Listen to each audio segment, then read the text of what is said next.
Assalamualaikum bosku, welcome to my channel. Sebelum menonton, jangan lupa subscribe, nyalakan dulu loncengnya, dan jangan lupa like dan komen. Dan jangan lupa ambil posisi rebahan kalian. Untuk kalian, selamat menyaksikan. Ye Chen menarik napas dalam-dalam di depan tungku. Dia memasukkan api sejatinya dan memasukkan 3 ramuan roh ke dalamnya. Sangat terkonsentrasi, ia berkoordinasi dengan energi jiwanya, energi vital dan api sejati pada saat yang sama, dan ramuan itu sangat disempurnakan dalam waktu singkat. Su Fu bingung, mengerutkan alis, teknik penyempurnaan bocah itu tumbuh lebih terampil akhir-akhir ini. Aneh sekali. Menguasai. Qi Yue berjalan keluar dari aula samping menuju Su Fu. Inilah pil roh Xuan. Itu dapat digunakan untuk mengembangkan energi spiritualmu. Su Fu pil halus kepada muridnya Qi Yue, aku akan membuatkan pil lain untukmu nanti. Kamu akan membutuhkannya setelah memasuki gerbang dalam. Terima kasih, guru. Sambil menyeringai, Qi Yue mengambil pil dari gurunya dan melirik Ye Chen tidak jauh darinya, apa yang disempurnakan oleh Ye Chen. Su Fu menjawab, pil roh Xuan. Pil roh Xuan. Qi Yue terkejut dan menatap gurunya, ini adalah pil 2 pola, guru, Anda mengajarinya keterampilan tingkat lanjut begitu cepat. Su Fu menjawab, aku tidak punya waktu untuk mengajarinya. Su Fu melirik Ye Chen dan bersumpah padanya, dia ingin mencoba. Penyempurnaan inti tidak semudah yang dia bayangkan. Biarkan dia mencoba. Penyempurnaan pil 2 pola rumit, dan penyimpangan kecil apapun dapat menyebabkan kegagalan. Ini lebih sulit daripada pil 1 pola. Anak laki-laki itu sombong. Aku perlu mencari kesempatan untuk memberi pelajaran akan kesombongannya. Qi Yue berseri-seri tanpa jawaban dan duduk di sebelah Su Fu untuk menyaksikan penyempurnaan Ye Chen dengan tenang. Ye Chen tidak terlihat seserius harapan mereka, tetapi santai, mahir mengekstraksi esensi herbal dan integrasinya. Ye Chen bergumam, Tetua Jiang, saya menyadari betapa hebatnya mata roda abadi itu. Ye Chen menghela nafas. Seperti yang saya duga, mata dapat menyalin penyempurnaan dan menyimpulkan untuk menyederhanakan atau lebih tepat mempermudah. Ia mampu menembus kedalaman pada satu pandangan. Ye Chen bergumam ini benar-benar harta karun. Sambil menahan ekstasinya, Ye Chen melemparkan beberapa ramuan ke dalam tungku lagi. Setengah jam berlalu dengan cepat. Su Fu duduk dan mengamati Ye Chen, berbisik, tidak mungkin. Penyempurnaannya rumit, tetapi dia belum melakukan kesalahan. Betapa berbakatnya dia. Su Fu terkejut. Kesalahan kecil dari penyempurnaan akan mengakibatkan kegagalan. Ye Chen, seorang pria baru dalam alkimia, tidak membuat kesalahan. Terlebih lagi, dia tidak pernah menunjukkan resepnya kepada Ye Chen. Berbeda dari latihan kultivasi, penyempurnaan pil akan tersesat tanpa panduan resep. Ye Chen hanya menyaksikan penyempurnaan pil roh Xuan sekali, dan melakukan seperti yang dikatakan resep tanpa pernah membacanya. Su Fu dikerdilkan oleh kejeniusan Ye Chen. Sekaligus, Su Fu bangkit dan mondar-mandir dengan lembut melihat tungku. Tetua Su, harap tunggu sebentar. Ini hampir selesai. Ye Chen mengendalikan api sejatinya dan melirik Su Fu. Fokus. Penyempurnaan pil bukanlah masalah sepele. Su Fu memarahi. Jangan terlalu serius. Saya terkonsentrasi. Ye Chen cemberut. Su Fu lumpuh karena keheranan. Itu adalah larangan bahwa alkemis tidak bisa diganggu saat dalam penyempurnaan. Meskipun seorang alkemis berpengalaman seperti dia, Su Fu perlu diserap dalam prosesnya. Namun, Ye Chen mampu menyelesaikan prosesnya sambil terganggu. Su Fu menangkap kemudahan Ye Chen secara diam-diam berkali-kali. Benar-benar bocah ini tidak sederhana, Su Fu menggerutu, matanya berbinar. Mawar Konfederasi Hijau, Bunga Yuyan. Ye Chen hendak memasukkan kedua ramuan itu ke dalam tungku, tetapi dicegah oleh Su Fu. Wah, jangan memasukkan itu. Su Fu berteriak, Mawar Konfederasi Hijau adalah air di alam dan api bunga Yuyan. Apakah kamu yakin aman untuk memperbaikinya bersama? Keduanya tidak cocok, bukan? Lihat, hentikan penyempurnaanmu, saya tunjukkan resepnya. Kesalahan langkah apapun akan menyebabkan kegagalan. Aku tahu itu. Ye Chen tertawa, tapi tetap memasukkannya ke dalam tungku bersama. Su Fu sangat marah. Ye Chen terkekeh, secara teoritis, mereka tidak dapat diintegrasikan bagaikan yin dan yang. Tetapi penyempurnaan pil menyerupai latihan kultivasi, dan keduanya menekankan harmoni yin dan yang. Ye Chen melemparkan ramuan rosuan ke dalam kompor sambil tersenyum, ini ringan di alam dan mungkin dapat digunakan untuk menetralkan mawar konfederasi hijau dan bunga Yuyan. Su Fu kagum dengan penjelasan Ye Chen.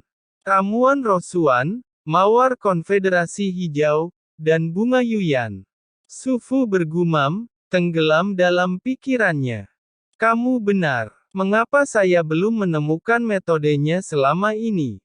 Su Fu membelai janggutnya dalam kontemplasi, air dan api tidak cocok, tetapi dapat menjaga yin dan yang tetap harmonis. Ramuan rosuan dapat digunakan untuk netralisasi. Luar biasa. Kejutan muncul di matanya. Su Fu selalu menyempurnakan sesuai dengan instruksi resep, dan tidak pernah mencoba praktik ini. Kata-kata Ye Chen mengingatkannya bahwa dia harus melanggar konvensi. Bunga bintang 7, ramuan esensi berdarah, buah ludah ular. Ye Chen melemparkan ramuan roh dan buah-buahan lainnya ke dalam tungku. Su Fu kagum dengan latihan Ye Chen. Dia tidak setara dengan Ye Chen dalam penyempurnaan pil saat di masa mudanya. Dia mungkin bisa memperbaiki pil rosuan. Berbisik, Su Fu bergerak setelah diam untuk waktu yang lama. Saat penyempurnaan berlangsung sampai saat kritis, Ye Chen membenamkan dirinya di dalamnya, berkeringat dan pucat. Energi jiwanya hampir terkuras, meskipun ia melihat melalui kedalaman penyempurnaan pil rosuan. Guru, dia benar-benar memperhatikan praktikmu hanya sekali. Qi Yue memandang Su Fu dengan tidak percaya. Su Fu mengangguk dan gagal menyembunyikan keheranannya. Ye Chen mengalahkan tetua dan Chen dan aku dalam bakat alkimia. Dia adalah pasangan Raja Pil yang hidup 1000 tahun yang lalu. Raja Pil. Qi Yue ternganga pada Su Fu, Guru, maksudmu Raja Pil yang hampir membuat pil roh keheningan langit. Su Fu mengangguk. Betapa terhormatnya Ye Chen karena dia sangat dipuji oleh Su Fu dan dibandingkan dengan Raja Pil. Selesai. Teriakan Ye Chen terdengar. Saat dia menepuk tungku, pil hijau terbang keluar darinya dan masuk ke telapak tangannya. Penyempurnaan menghabiskan sebagian besar energinya. Ye Chen hampir terjatuh lemas tetapi untungnya dipegang oleh Qi Yue. Dia berhasil. Keheranan menguasai Su Fu, yang merasa canggung bahwa seorang murid remaja pada tahap kondensasi Qi berhasil menyempurnakan inti rosuan level 2. Di pagi hari, sinar matahari yang hangat tersebar di seluruh sekte Heng Yue. Ye Chen depan meja, di mana duduk Su Fu dan Qi Yue. Tertegun, mereka memandang Ye Chen seolah melihat monster. Kegemparan akan terjadi jika berita bahwa seorang murid pada tahap kondensasi Qi menyempurnakan pil 2 pola. Wah, kamu tidak pernah membaca resepku. Su Fu bertanya lebih dari sekali. Tidak. Jawab Ye Chen sambil sibuk makan nasi. Tidak mungkin. Su Fu menghela nafas ragu, kamu menyempurnakan pil setelah melihat penyempurnaanku sekali. Ada yang memberimu instruksi? Tentu tidak. Ye Chen menggelengkan kepalanya. Itu aneh. Su Fu menggosok kepalanya, berdiri, dan berjalan ke aula dalam, berbisik, apakah saya sudah sangat tua sehingga saya kehilangan kecerdasan? Qi Yue terkekeh melihat tontonan itu, ini pertama kalinya aku melihat guru memuji seseorang, termasuk Dan Chen alkemis hebat di dinasti Chu. Ye Chen, kamu memukul mental guru. Ye Chen menunduk dan terus makan karena malu. Berseri-seri, Qi Yue mengambil peta hutan belantara yang berkilauan dengan label terperinci dan menggantungnya di depan Ye Chen. Apa itu? Ye Chen meletakkan mangkuk dan sumpitnya dan menjentikkan pandangan penasaran ke peta. Itu peta hutan belantara yang berlangsungnya ujian untuk masuk gerbang dalam. Qi Yue menjelaskan, ini menghubungkan gerbang dalam dan gerbang luar. Kami memenuhi syarat untuk memasuki gerbang dalam hanya setelah lulus ujian di hutan belantara. Di mana kamu menemukan peta itu? Ye Chen tercengang. Mudah. Ini bukan rahasia dan dijual di paviliun harta karun. Qi Yue menjawab dengan datar, para pemenang dalam kompetisi murid luar. Bagi mereka, jebakan dan binatang iblis di hutan belantara tidak sulit untuk dihadapi. Kesulitan sebenarnya adalah para murid dikirim dari gerbang dalam untuk memeriksa kita. Saat menyebutkan murid-murid dari gerbang dalam, dia menatap Ye Chen, keanehan berkilauan di matanya. Kakak Qi Yue, mengapa kamu menatapku dengan menakutkan? Ye Chen canggung dalam tatapannya. Apakah kamu tahu murid mana yang akan dikirim ke ujian? Dia menggosok alisnya. Anda tahu, 5 murid di tahap pembentukan inti, 30 di puncak tahap inti manusia, dan 50 di tingkat ke-9 dari tahap inti manusia dari gerbang dalam akan bergabung dalam ujian. Jiang Yang, mantan murid utama dari puncak Renyang dan juga sepupu Jiang Hao, Kong Chao, mantan murid utama pertama dari puncak Diang dan Zuo Qiuming, murid utama terakhir dari Aula Hukum. Ketiganya semua mencapai tahap pembentukan inti. Ketiganya memiliki dendam padamu. Ye Chen menggerakkan mulutnya, aku akan memiliki tantangan besar. Ya, benar. Qi Yue melanjutkan, seorang senior di es gerbang dalam memberitahuku bahwa ketiganya berencana untuk menggagalkanmu dalam ujian bahkan ingin membunuhmu.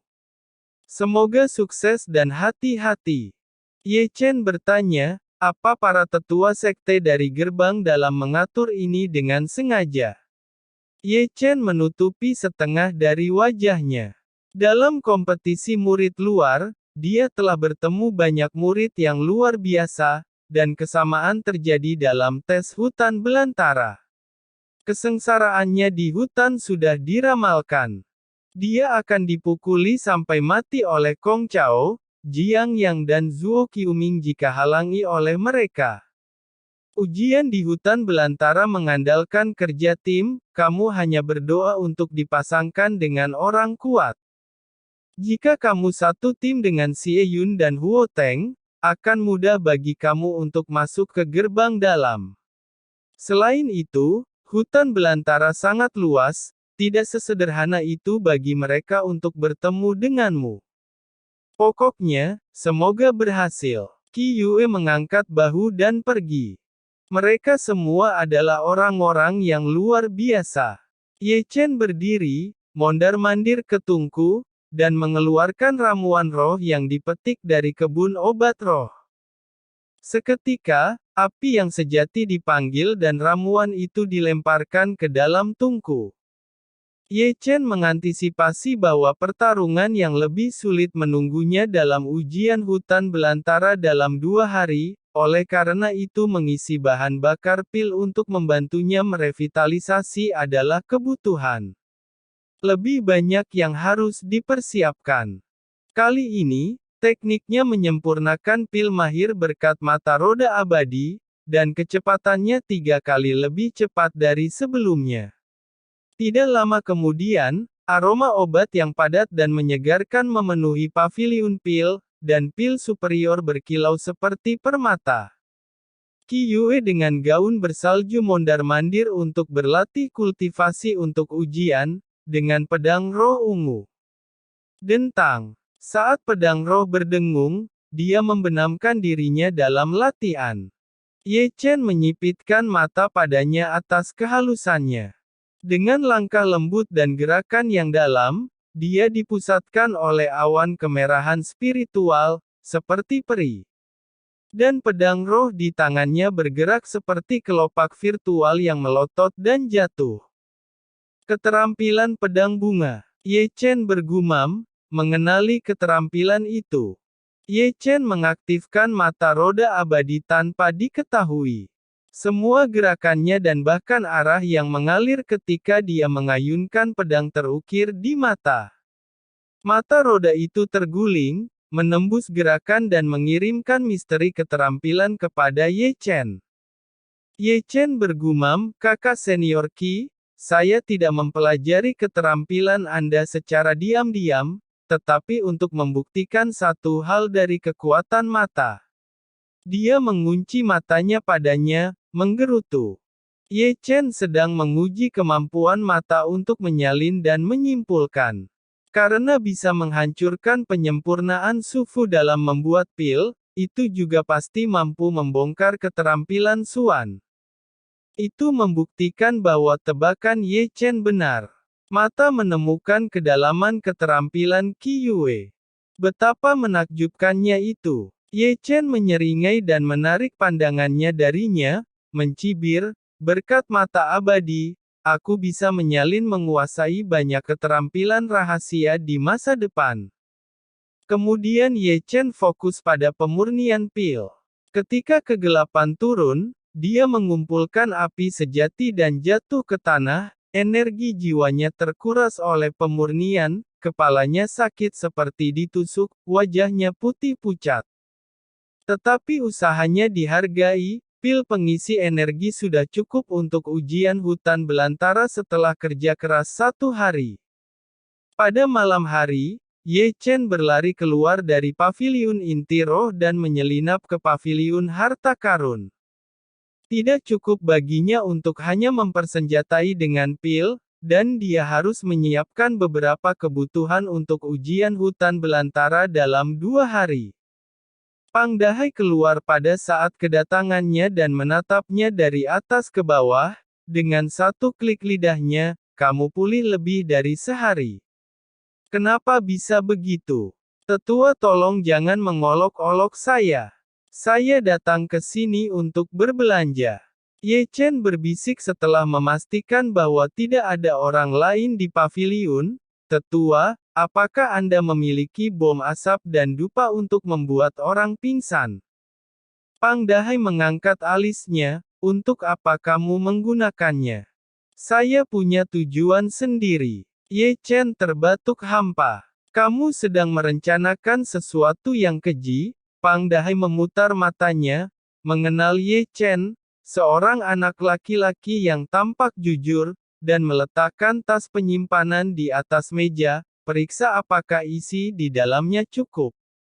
Ye Chen terkikik, membuka tas dan mengintip ke dalam, di mana hanya tergeletak lebih dari 50 bom asap dan 3 botol dupa. Tidak cukup. Ye Chen menggelengkan kepala dan menatap Pang Dahai. "Wah, ini berharga, kamu mampu membelinya." Dengan tidak percaya, Pang Dahai menatap Ye Chen, bertanya dengan suara yang meneteskan sarkasme, "Kamu menggunakan bom asap dan dupa untuk merampok? Itu bukan urusanmu." Ye Chen mengeluarkan tas penyimpanan batu roh dan barang-barang lainnya. Pang Dahai menganggap kata-kata Ye Chen masuk akal, selama dia menghasilkan uang, perampokan atau pencurian Ye Chen tidak ada hubungannya dengan dia. Ye Chen mengambil satu tas penyimpanan lagi dan bertanya karena penasaran, "Cukup? Jika tidak, saya bisa memberi Anda lebih banyak. Anda bisa mendapatkan apa saja dengan uang yang cukup. Satu bundel bom asap, 2 keranjang ranjau darat, dan 3 kantong bubuk batu putih." Ye Chen memberikan catatan barang yang diinginkannya. Pang Dahai meliriknya dan menggerakkan mulutnya karena terkejut. "Tetua, cepatlah. Saya tidak punya banyak waktu." Ye Chen menatap Pang Dahai dengan polos. Pang Dahai mengukur Ye Chen dan menepuk pundaknya. "Nak, rampok sebanyak yang kamu bisa." Ye Chen tidak bisa berkata-kata. "Ini dia." Pang Dahai menyodorkan tas berukuran besar ke tangan Ye Chen dan mengeluarkan tas penyimpanan dengan batu roh dari depan dadanya secara sukarela. "Tetua Pang, hati-hati saat kamu berjalan di malam hari, ada bom yang akan merampok Anda." Pang Dahai hampir meledak marah, tapi Ye Chen sudah bergegas keluar dari paviliun. Ye Chen membelai tas menggembung di dadanya. Seperti yang dikatakan Pang Dahai, barang-barang itu digunakan untuk menjebak orang lain. Dia tidak punya pilihan lain selain dipaksa untuk mempersiapkan mereka, karena beberapa musuh pada tahap pembentukan inti menunggunya di ujian nanti. "Jangan salahkan aku. Aku terpaksa." Dia menggerutu dengan tas penyimpanan di tangan. Ye Chen memutuskan untuk menerapkan beberapa cara buruk alih-alih konfrontasi dalam ujian untuk memasuki gerbang dalam. Embusan angin aromatik mengalir ke arahnya. Hidung berkerut, Ye Chen berputar untuk melarikan diri, menyadari siapa orang yang akan datang. "Wah, apakah aku sangat menakutkan?" Saat suara muncul, Chu Xuan muncul, melambaikan tangannya, dan menangkap Ye Chen. Ye Chen dengan senyum ketakutan berkata, "Selamat malam, Guru." "Wah, kamu bergegas menaiki tebing tinggi dengan kecepatan tinggi dan kembali dari dasarnya dalam waktu kurang dari 1 hari. Aku meremehkanmu." Chu Xuan beringsut ke arahnya dan wajahnya yang tersenyum dan matanya yang berkilauan membuatnya takut.